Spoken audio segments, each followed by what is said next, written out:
Harvard is facing a lawsuit alleging anti-Semitism on campus. A federal judge in Boston is allowing the lawsuit to go forward, saying Harvard failed its Jewish students. Judge Richard Stearns says Jewish students plausibly claimed the school was indifferent to their dread of walking through campus and missing classes due to harassment by pro-Palestinian protesters. Senior investigative correspondent Aaron Katursky joins me now for more on that. So, Aaron, walk me through this. What went into the judge's decision here?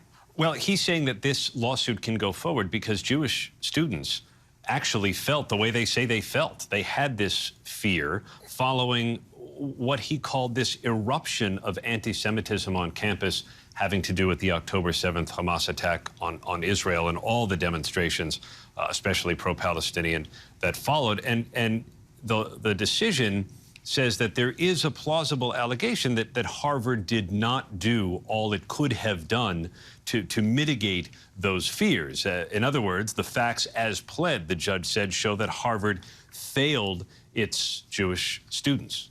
Now, this comes after Harvard President Claudine Gay testified before Congress and then later resigned over this controversy on campus. So how is Harvard responding to all of this, and what changes are they making? In fact, the opinion that allowed this lawsuit from Jewish students to go forward mentioned her congressional testimony and called it disconcerting, that she replied when asked about calling for genocide and does that, violate policies of bullying and harassment, when she said it depends on the context. The judge called that disconcerting. And he said that the school may well have taken some steps, but he said it was more of a haphazard response. He's not ruling on the merits of the claims just yet, but he's saying that there is a legitimate allegation in the lawsuit, Diane, that Harvard could have done more and didn't. So enough here to move forward, at least.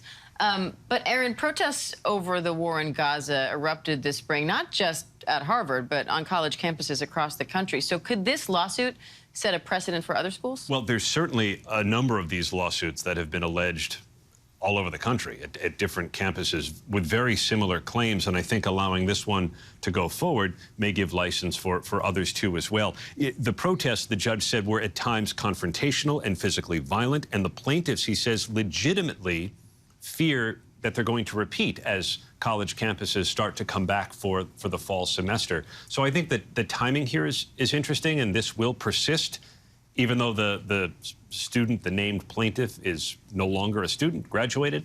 But so whether he can claim certain damages, the judge said it may not be allowed, but Harvard and other campuses are going to have to deal with these as the new school year begins. All right, senior investigative correspondent Aaron Katursky. Thanks, Aaron. Sure.